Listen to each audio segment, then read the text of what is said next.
Estás escuchando una producción de Lowpod.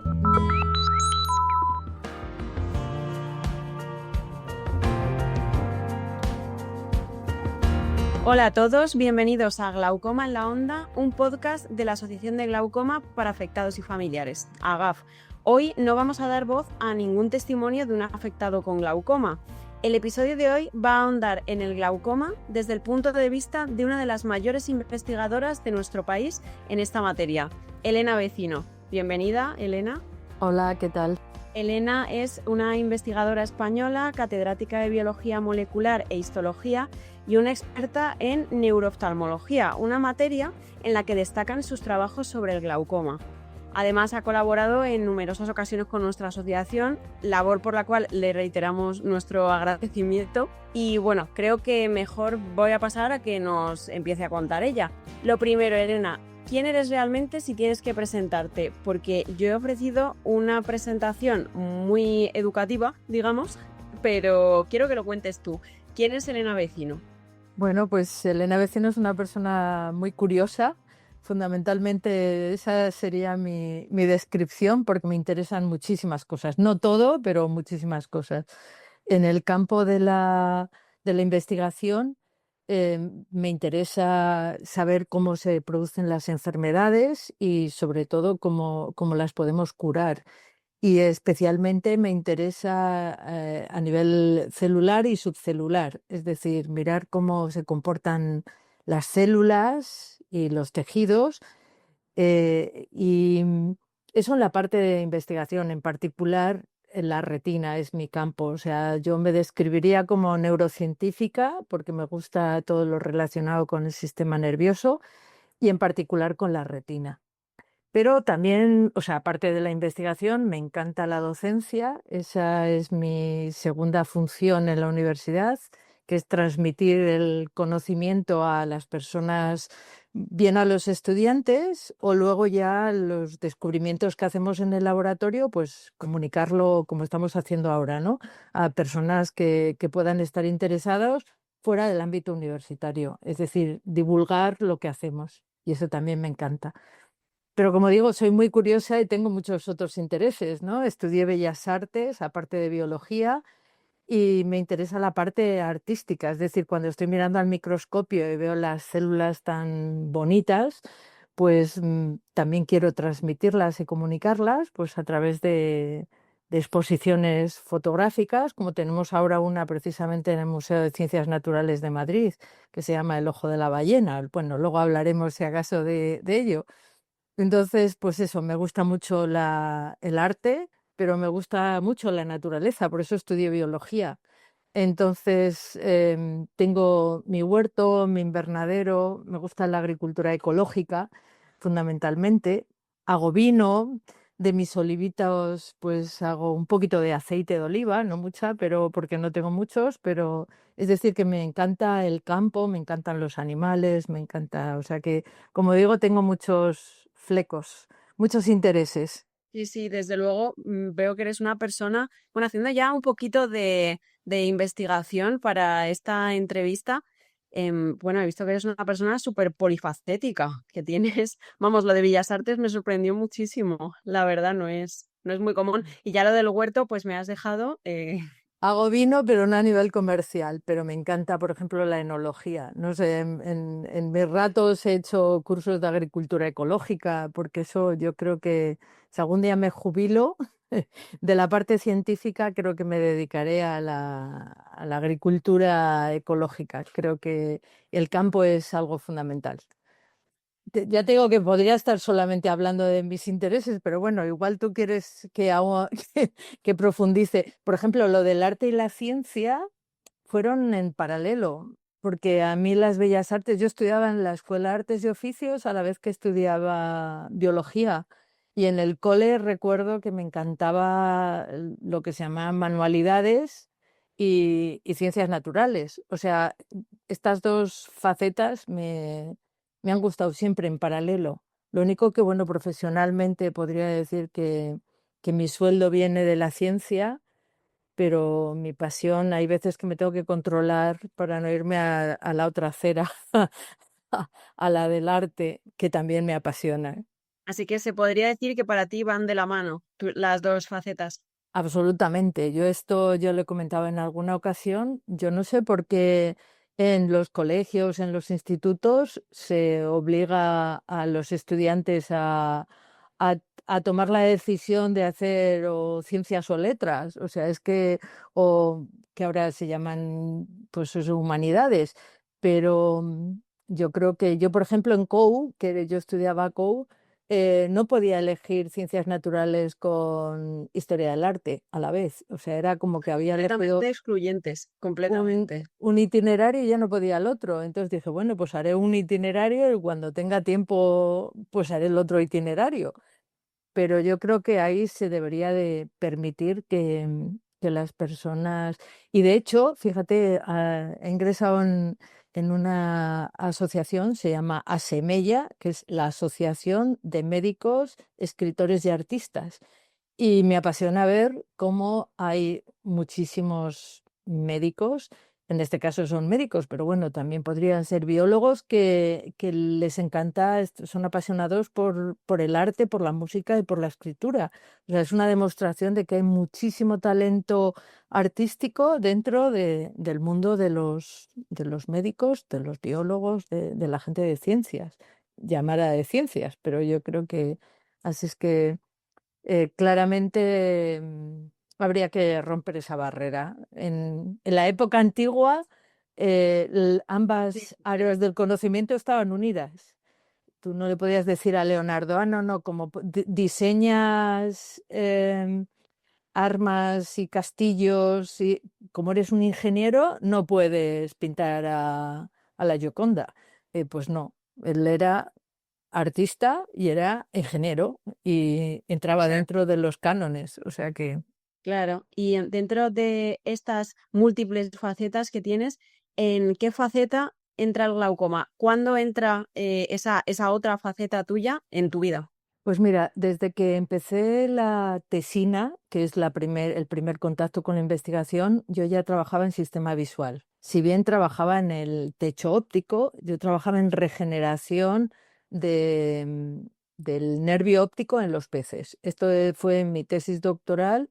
Aunque eran peces, una de las razones por la que estudiaba los peces es porque cuando cortas el nervio óptico en un pez es capaz de regenerar. Al cabo de 3 meses vuelve a ver y no se sabía por qué, todavía no se sabe, pero nos está ayudando muchísimo a entender por qué los mamíferos no tenemos esa capacidad, ¿no? Entonces, regeneración y sistema visual siempre ha estado en mi vida. Luego me fui a hacer el postdoc y terminé haciendo una segunda tesis doctoral en la Universidad de Lund, en Suecia, y todo el edificio trabajaba en ojos de distintos animales.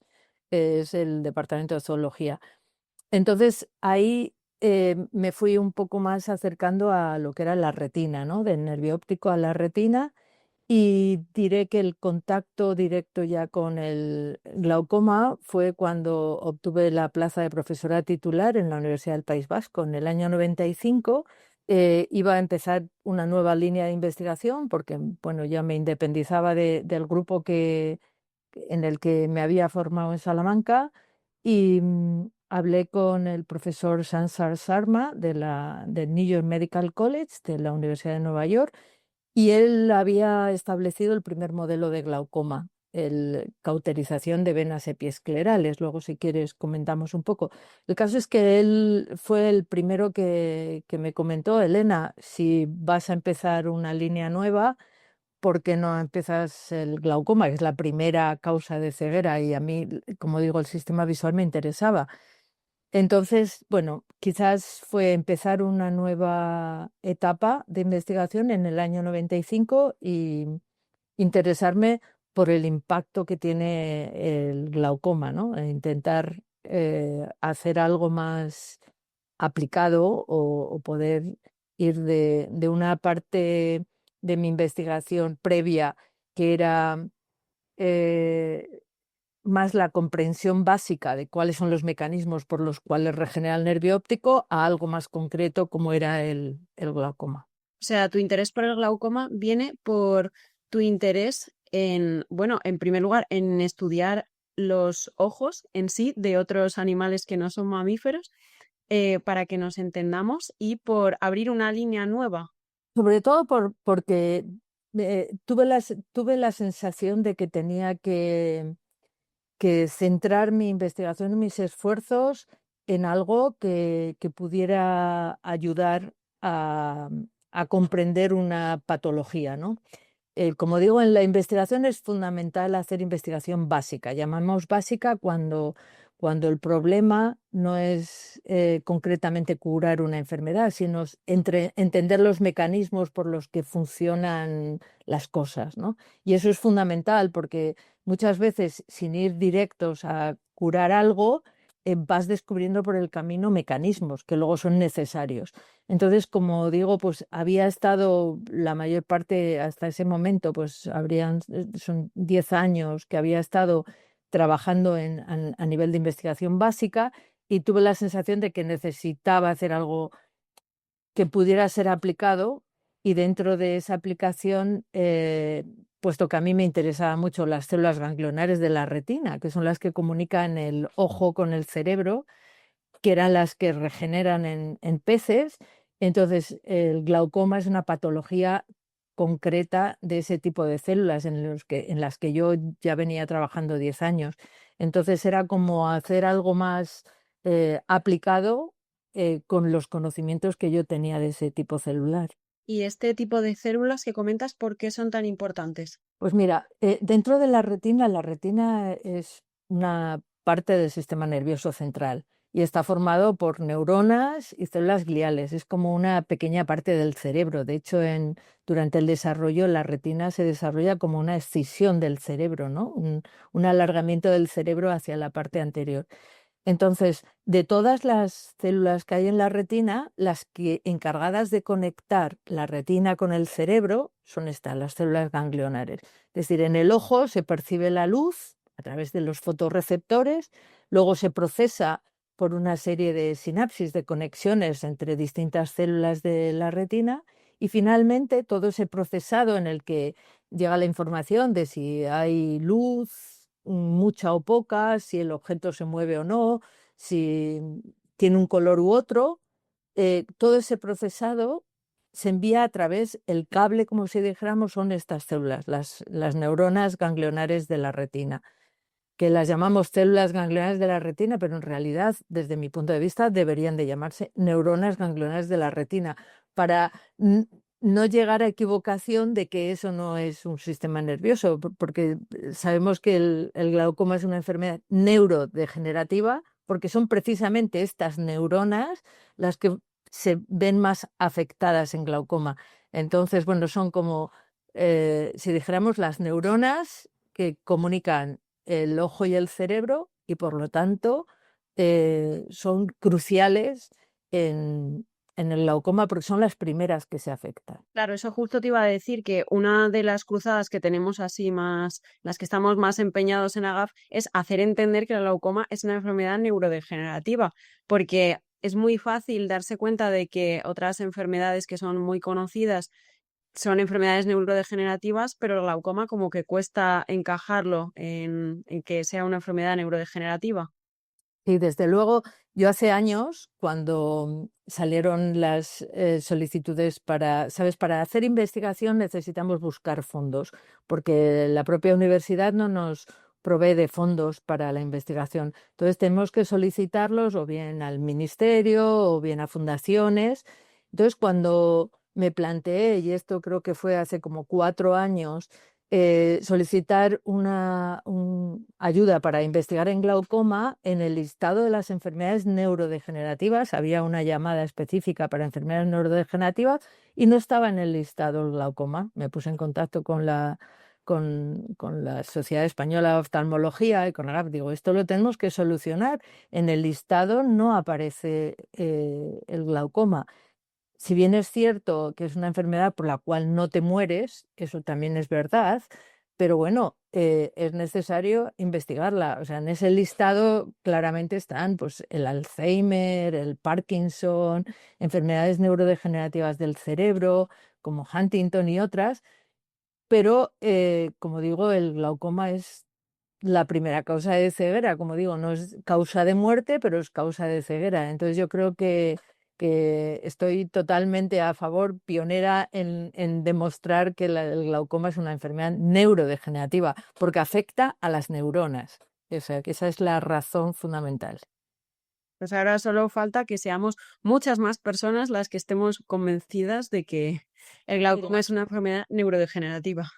Yo fíjate que creo que una de las razones por las que no es tan conocido que sea neurodegenerativa, porque se denominaron a las células de la retina células y no neuronas. Entonces, yo creo que también deberíamos yo desde luego lo hago, ¿eh? Cuando hablo de las células ganglionares de la retina, pongo neuronas ganglionares de la retina, para que se sepa que son neuronas. Y puesto que se afecta a la neurona, es neurodegenerativa. O sea que igual deberíamos de cambiar también, además de decir que el glaucoma es una enfermedad neurodegenerativa, decir que las células afectadas son las neuronas ganglionares de la retina, en lugar de células. Pero, ¿sabes? Está muy afianzado la abreviatura de célula ganglionar de la retina, CGR o RGCs en inglés. Esa C es de célula y no N. Deberían de ser RGN. Retinal Ganglion Neurons. Esa sería el...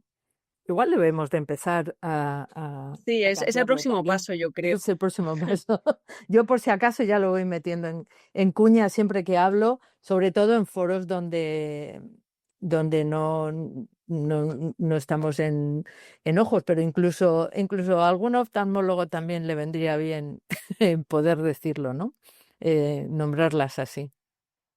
Igual que Para has que dicho que en nuestro caso no se pueden regenerar estas neuronas, no células, estas neuronas, se podría frenar en el avance del glaucoma a través de estas células, bueno, neuronas.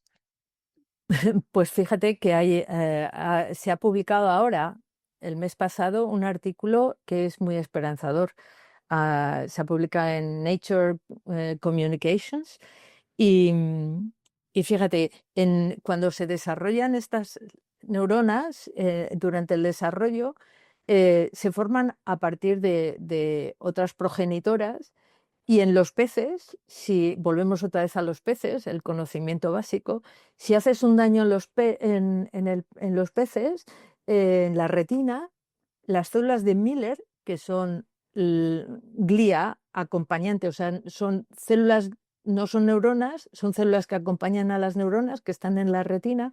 Bueno, pues estas células de Miller se desdiferencian y se convierten en neuronas. Y eso hace que los peces sean capaces de regenerar la retina a través de esas células gliales, como si dijéramos, progenitoras de neuronas.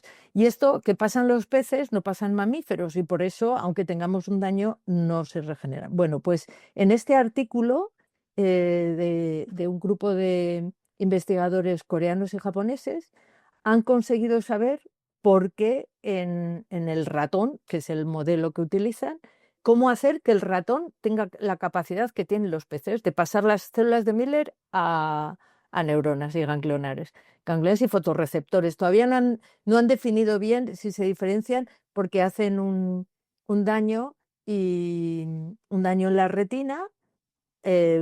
Consiguen que estas células, que luego te cuento cómo consiguen que se diferencien, y luego ponen un electroretinograma y ven que los ratones ven mejor después de este tratamiento.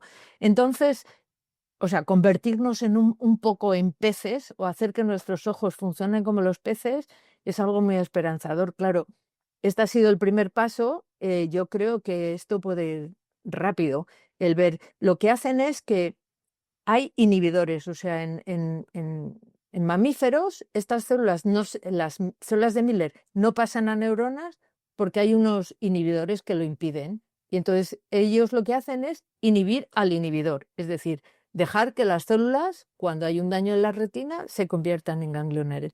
Entonces, esto es una buena fórmula para intentar que nos convertamos, como digo, que seamos capaces de regenerar nuestras neuronas. Hay muchos problemillas diferentes porque la retina es compleja, pero bueno, es un primer paso em, que hasta ahora se estaba intentando hacer eso, pero de forma mucho más compleja, ¿no? Que intentar hacer que las Miller se convirtieran en ganglionares, pero de forma compleja. Y este mecanismo yo creo que puede estar más cerca de poder funcionar. Si convertimos las Miller en fotorreceptores, es decir, para las personas que tienen retinosis pigmentaria, que son los fotorreceptores los que se ven afectados, es algo más fácil porque esas células se quedan ahí en la retina, se convierten en fotorreceptores, restauran los fotorreceptores dañados y ya está. El problema de las neuronas ganglionares es que conectan el ojo y el cerebro. Entonces, aunque formen nuevas células ganglionares, aunque formen nuevas neuronas, luego tienen que recorrer su caminito por el nervio óptico y volver a conectar en el cerebro en la parte adecuada. Entonces, son algo más complejas de hacer esa regeneración y esa conexión. Pero bueno, todo se andará y ya te contaré que hay muchas investigaciones en marcha de cómo ayudar a esas neuronas a reconectarse. Y para terminar un poco este bloque, te quería preguntar, porque, bueno, imagino que el glaucoma se lleva investigando al ser una de las primeras causas de ceguera, bueno, y la primera causa de ceguera, yo creo que irreversible del mundo, porque después de estar investigando tantos años no se ha logrado frenar, no ya digo curar, sino frenar. Bueno, claro, es que al final es una enfermedad muy complicada porque, claro, muchas veces cuando el paciente empieza a tener síntomas, los síntomas son que ya, pues, ya hay una pérdida muy grande. Entonces, ¿cómo puede ser? Claro, para los que no entendemos nada de investigación, básicamente, ¿cómo puede ser que no se haya logrado como avances más grandes? El asunto es complejo porque no todas las neuronas ganglionares se mueren a la vez. Entonces, no todas se comportan de la misma forma. Y a pesar de que yo diría que hasta el año 95 no había modelos donde estudiarlo. Entonces, si tú no tienes un modelo donde estudiarlo, tú no puedes estudiar en humanos, no puedes sacarle el ojo a alguien para ver qué es lo que está pasando ahí, ¿no? Entonces, es fundamental tener modelos animales para poder entender qué es lo que está pasando. Entonces, en el 95 el doctor Sharma fue el primero en hacer un modelo. Estos modelos son complejos y funcionan en la rata. Durante muchos años se ha estado viendo si realmente ese modelo de glaucoma en los animales eh, mimetiza lo mismo que sucede en humanos. Es decir, si tuviéramos, de hecho hay unos perros que tienen glaucoma y que de forma natural. Bueno, más bien de forma, es el glaucoma congénito con mutaciones. Entonces, primero se ha tardado en saber qué es lo que pasaba porque no había modelos que reproducían bien la enfermedad. Y luego, porque no todas las células ganglionares son iguales, no todas se mueren a la vez, y hasta hace muy poco no teníamos ninguna herramienta que nos permitiera discernir unas de otras. Luego te puedo contar lo que hemos estado haciendo nosotros en casi 30 años que llevamos trabajando en esto, ¿no? Primero, para marcar las células esas, o sea, tienes que distinguir qué le pasa a una la que se muere en el modelo animal, la célula, la neurona que se ha muerto, tú no puedes investigar qué es lo que le pasaba, cómo era esa neurona que se ha muerto para poder impedir su muerte. Tú las que tienes en el microscopio son las que se han salvado en un modelo de glaucoma, ¿no? Tú induces glaucoma y luego le miras el ojo a los animales que tienen glaucoma y las neuronas que ves son las que están sobreviviendo, pero no sabes lo que le pasaba a la que se ha muerto, que es la que realmente quieres salvar, ¿no? Entonces ese es un problema, que precisamente las que quieres investigar, cuando las vas a mirar, se han muerto. Entonces, con los avances tecnológicos de ahora, que es restar, imagínate, todas las neuronas de un ojo control respecto a las neuronas que han quedado en el ojo con glaucoma. Si restas, tú ves qué es lo que pasa en las sanas. Es decir, metodológicamente, a pesar de que tuviéramos ya desarrollado el modelo de glaucoma, lo que pasa es que no teníamos herramientas para estudiar a las que están dañadas. Esa fundamentalmente. Entonces va avanzando la tecnología y cada vez podemos marcar ese tipo de células y entonces las podemos ir estudiando. Yo diría que en los últimos 5 años se ha avanzado más en saber los subtipos de células ganglionares y qué es lo que le puede pasar a ellas que en los 30 anteriores que hemos estado trabajando, pero con dificultades para diseñar.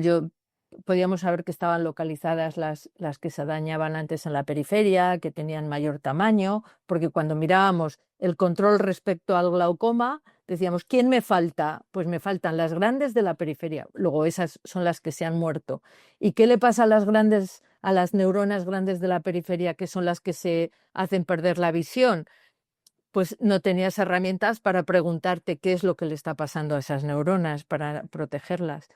Entonces, pues como todas las enfermedades, fíjate el avance, si piensas en el avance del cáncer de mama, por ejemplo.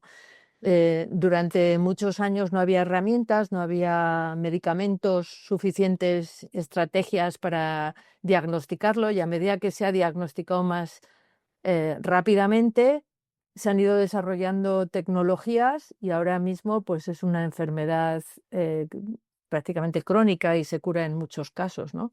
Pero esto hace unos años, decir tengo cáncer quería decir muerte, y sin embargo se ha avanzado. Se ha avanzado porque se ha puesto mucha energía, se ha desarrollado más la tecnología y hay mucha más gente estudiando a la vez eso, ¿no? O sea, son las cosas. Es un problema complejo, ¿no? Pero yo creo que se puede resolver cuanto más gente, cuanto más grupos de investigación trabajen en ello, más invierta en la investigación. Otro caso es el SIDA, ¿no? O sea, en cuanto se ha puesto un montón de energía, dinero y tiempo en investigarlo, se ha terminado convirtiendo en una enfermedad crónica y que no mata. Entonces, yo creo que terminaremos curando el glaucoma, lo único que necesitamos ser más gente investigando, invirtiendo más en la investigación y avanzando la tecnología, a la vez tecnología que se desarrolla no para el glaucoma, sino para otras cosas, y luego las aplicamos, ¿no? Las proteómicas, genómicas, todas las ómicas que nos permiten distinguir qué le pasa a una célula respecto a otra y qué mecanismos tenemos para sanarlas, o sea, eso es lo que nos va a ayudar a resolver el problema. Entonces, ¿por qué hemos tardado tanto? Porque es un problema complejo, porque no había herramientas suficientes para solucionarlo, no porque no intentáramos, sino porque llegábamos al límite de las posibilidades de hacernos las preguntas y no poder responderlas tecnológicamente. Y yo creo que técnicamente cada vez vamos avanzando más y cada vez lo descubriremos. Bueno, pues con esta reflexión sobre la investigación, sobre todo la investigación del glaucoma en los últimos años y su evolución, vamos a terminar el episodio de hoy, pero anunciamos a los oyentes que, bueno, la doctora Vecino ya veis que tiene muchísimo que contar, se le han quedado muchísimas cosas en el tintero, por lo tanto, este va a ser un episodio doble. Y vamos a contar con ella también en el siguiente episodio y para hablar sobre todo de investigación. Bueno, Elena, muchas gracias por esta conversación, por la que va a venir después también y nada, y un placer tenerte siempre con nosotros. Encantada, encantada.